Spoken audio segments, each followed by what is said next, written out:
Sisi. Kambotsvaga something to eat. Ndombopota ndichikubikira aiwo. Unobika? Watosvika nekumhanya wagara warenegeti tichikona. Ndibva kubikira yasi kana makabva kubikirwa nemiri ino. No, she's just like that, Mimi. Yeah. Kana ndotorwa tiri nyumba masisi vangu. Kwa mangu. Kana ndatonenzera ndotonovika kunyepere nei vamukuru. Aiwa musa. Johnny. Mutambire nyora. Anobva kuJohnny. Ndikanokupikirai. Azamile. Atooneka kuti achiri childish. Achakura. Aiwa mana vedu he. Eka, mana. Ndokunaka here. Unomunoza waenda bika rice nemapotatoes. Ndozvaiwanzobikwa namama. Remember? Ndokutonzwa kaurwoko kamama momu. Ndava so happy. Ame nobva mukuru akazvifarira. Anozvifarira. Kuna munhu asingadi ruoko rwamai vedu. Taura zvinhu. Hello ladies. Hi babe. Mukuru. Hello, what is it? Gara papa pakata. Neyu. Kumeni nokapfekera? Akapfeka wani. Pfeka manaitizi ake. Akapfeka gara. Manaitizi ekudi akadai. Uda kuti adii. Apfeka seni. She's only 24. Opfeka seni. Mukuru mama ndifogora. Fukidzai kune chanto. Manaitizi kudaiwo. Aiwa. Kudi. Wafana utsiura mwana pakadai. Aiwa mwana sha. Mwana. Oti kwangara ngachishungurudzwa. Ofemera kupi. Panoonetswa. Izve. Manaitizi acho aiwa. Akaoma. Ndo waro tsiku here. Kuti munhu arara akazvipimbiridza kwakatsungirirwa. Bamukuru. Do you like my recipe? It's our mother's recipe. Yeah. Ndazvidzwa kuti mwako asiyana. Ancient. Melo acho bozvigoni. Ancient recipe. Inini zvekubika kuzi kwangu. Iyeyi ndiyakatora ruoko rwamama. Yeah. I remember mama vaibva vapopota akaremember muchimbobika mbodza.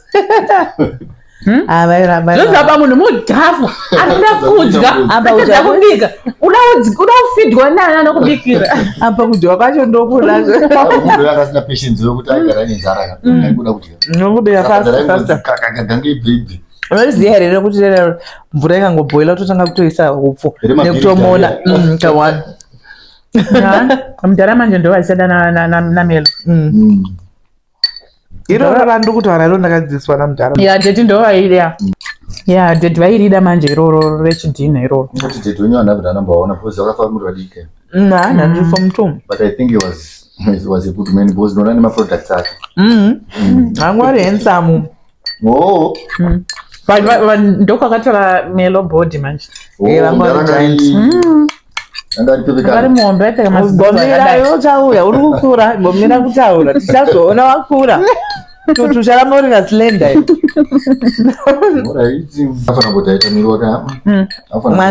mwadi kukurema here ndikukuremera ndona anazidusha I think I need to go to sleep now. Bamukuru. So see you guys. Nibva imangu ndendesera. Vidza, be nice. Be nice, mwana. Ushakasike kuera. Junior. Ndikumboita ketchup pa. Ndokuya mamani.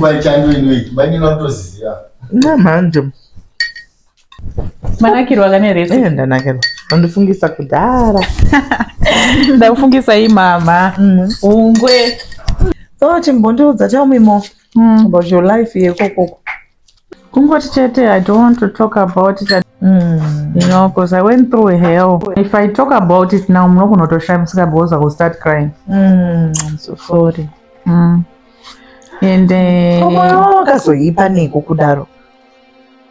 I think munhu ameno andinatsoziva pamwe munhu ndozvanga agara ari vanhu tichingoti mainini vakanaka vachinyepera kuti farira mama vachiri vapenyu ende sevafinara pai pavakazogamira akapai pavakazoopta kugara neni vakamhanya isati rambenge tabhukumbira kapai but kanti vanhu vaiti hanzi marriage yenyu ichiri nyowani kuti mubva mapiwa burden yekuti mugare nemi, it won't work. It can never be a burden to me, Mimi. Thank you, Sisi. With what I went through, ndakatozongodai ndakangogara hangu nasisi vangu. Kana kuruzi pasi pebridge ndopinda pasi pebridge nasisi vangu.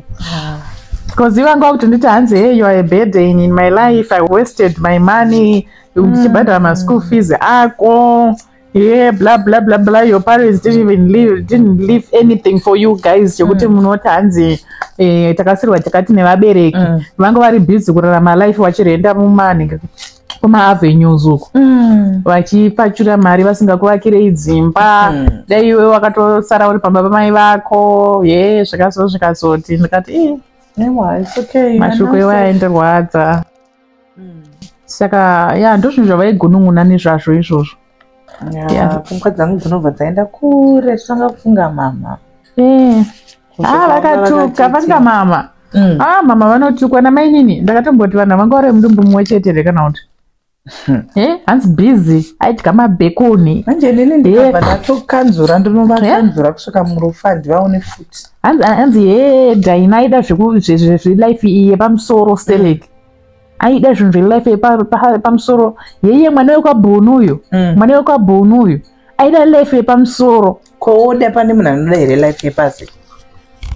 Odzikisa mastandards ako kuti nekuti vanhu vanozoti. Hanzi achipachira mari izvozvi ndakuenda akatozoendesa mwana wake kuchikoro kuti upedze chikoro ndini iwewe. Ndikati but mainini you did it for love anditi.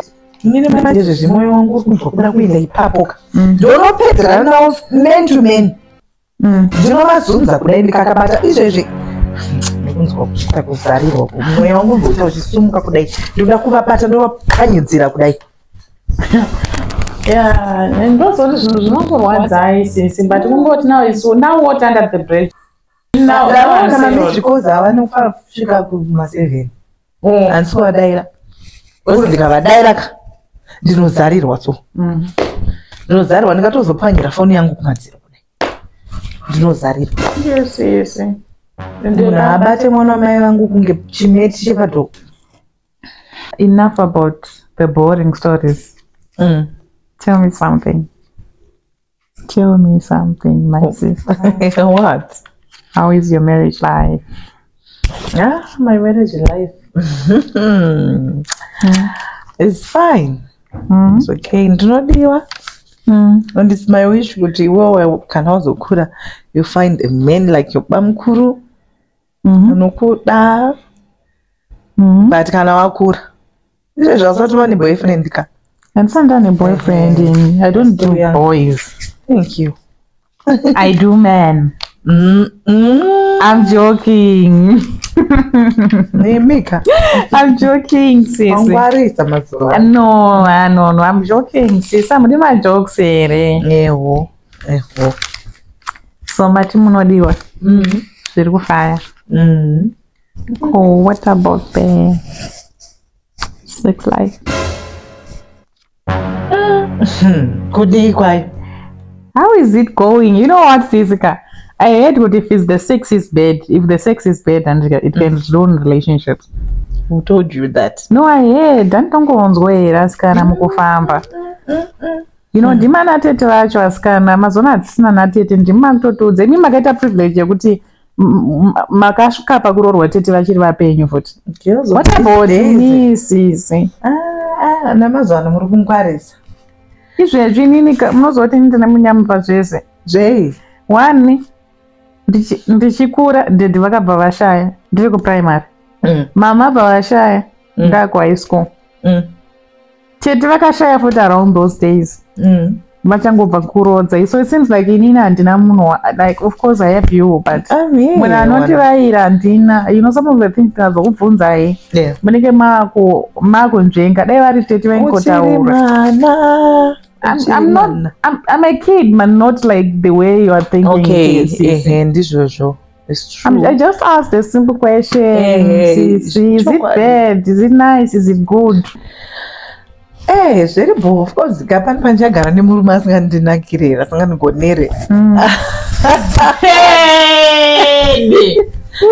Tichitongoti mazuvano, sex life yedu ya different than we used to be, I guess. So meaning Mazuano chapter safe sex. As funny and get somebody safe. What do you mean? Melo. See. Anti Tora. Damkuru wako. Anti Tora. Avadu kundishaya kudai. Is everything okay? Avadu kundishaya. Shanda katokumirira. I'm waiting for you. I'm coming. Inkwa ichando inu. Avadu kundishaya vaziya varume. So, sisi mamtunorara. Aiwa mlandibunzwa ndodzoka. Avadu kundishaya. Kusheshana alingada udziswa magumbezi. Okay, see you. My manje.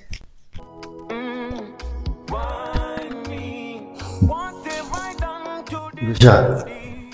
I just hope you are not telling me about our status. It's supposed to be between the two of us. Then you could watch out. Yeah. What did you tell her? And I almost did. Please don't ever tell her. It's supposed to be between the two of us. But one of my hangu can sometimes I feel like sharing. You know, but you never know the reaction after that. And you don't even know to whom is she going to tell.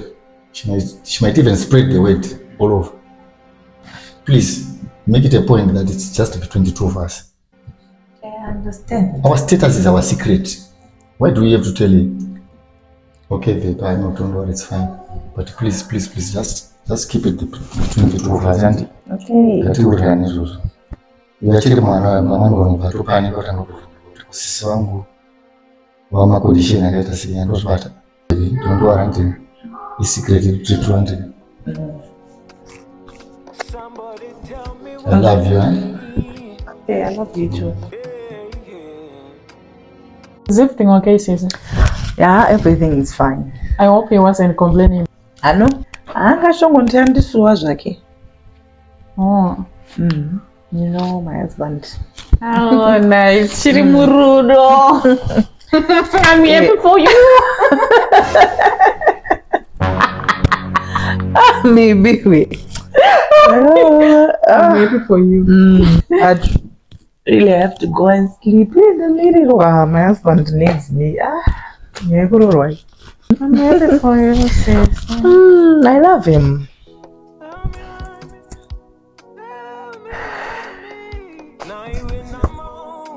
Look at my foot.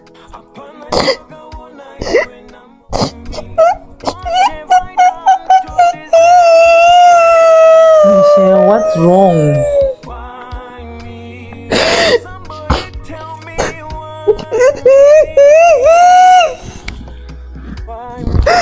My mango Michelle.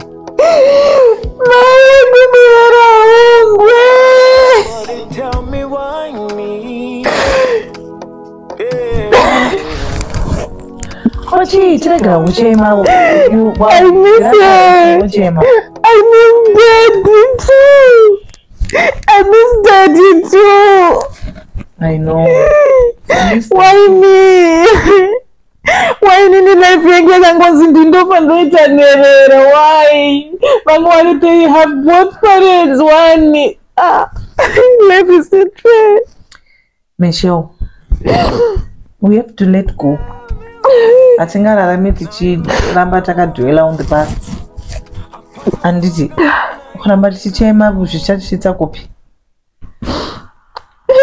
Life goes on. You cannot take a life here for a life. Yeah, see, you know that life in one like it's like when a woman are not motivated, when my baby was motivated to do better. But I'm here for you. Yeah, I know, but I'm just look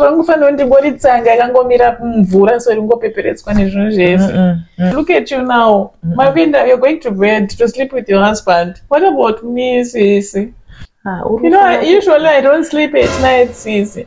I don't chingofunga mama nadede aina damuda kutonge ndikuona ma-visions avo so kutonge vakamira apa kutonge vari ngotiti mwanangu uya. But you have to live your life, Michelle. Ndotofunga kuti zvezvo utange course kana yekuruka kana yekuti sei wakapasa handiti o level yako. Though you didn't, I will not say mberi, but you have to do something with yourself, with your life. And kunzwisisa kutoramba chingochema vabereki vakafa dai ndiri ngoramba chingochema ndingadai ndiri papi nanasi kudai. I know, Sisi, but you have someone, Sisi. Ushakura, you will find someone. No, it's not like I want a husband, Sisi, but I'm just saying for at least for tonight, Sisi.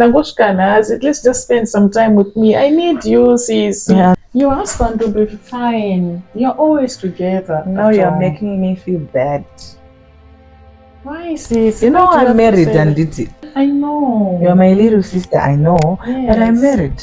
I should be Sisi. in the bed with my husband. I know. I know, Sisi. I'm supposed to sleep with my husband. I know, Sisi. But I need you as well. I said, I never before kuti tukurara tiri tese munomu. Sisi, it's not like I'm a guy. I don't have legs. Maybe. I'm not going to do anything to you. Obviously, you'll be fine with it. Kana wakura, you understand. It's about me being in the bed with him. Not his wish. It's only for tonight, Sisi. I'm feeling down. Now stop crying. Okay. Alright. Signora, let's sleep. It's okay. Remember, Mama, okay, I will sleep here. Chiregra kuramba chitifungiza zvinhu zviri depressing handiti chiuyatirari handiti. Thank you. Sleep. Handiti ndorati utsammirire pari right. Thank you, sis. Okay.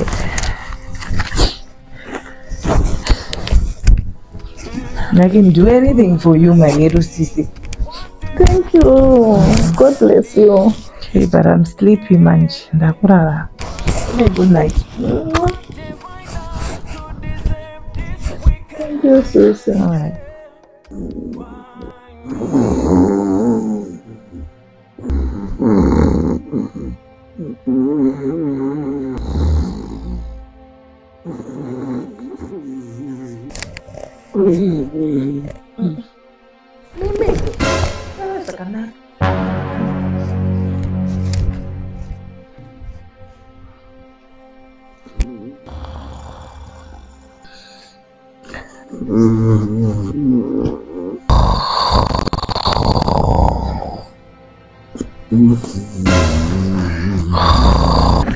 Sorry. The defense, that's my child. Okay, baby, when you're in my Manja anafuka kwa kufuka huko. Why, sir? Nese mtamu. Imekuwa ichandwe nimeleta flu. Ni flu iliko mazwani. Kisa mfuki tobe wangu. Kwa hiyo mataza kurara, kuinda harara kati ya mataza kurara pasi, mati kwa zaba sana harara pasi. But it's okay. Kitango nono zaidi zamu wabaza na nisipona kurara wakati. Hadi toke like this. Vangu vatanzi ndivatsamire pilo. Vangu vatanzi ndivatsamire pilo. Kuitira ndivatsamire pilo. Mama mwadza bazama nesora zvanakaona mutsipa akarara kuita kudai. Anogona kufuma kuvadzo nemutsipa. Vati hanzi it's okay. Maini dino kutoka pilo enda mchizozwanza wemi. Dino kutoka pilo mama ko makutsamira pilo.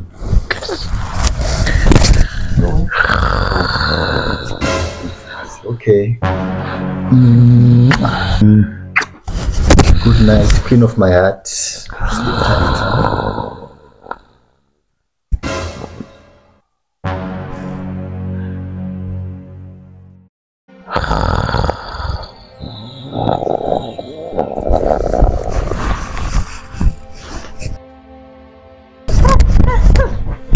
Sisi. Mukufema kai mimi. Ndati mukufema, ayi wafungure gumbezi uko. Ndiko. Mwati. Chi. Ai, wafugure gombezi mepo ibude memana. Sorry.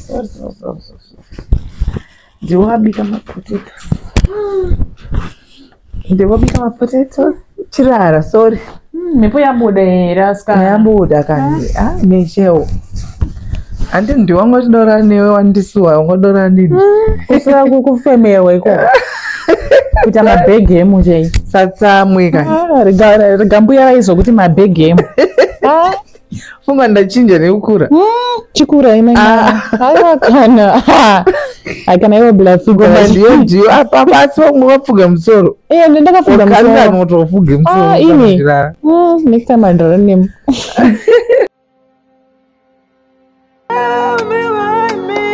Na iwe namo apana choga wona iwe namo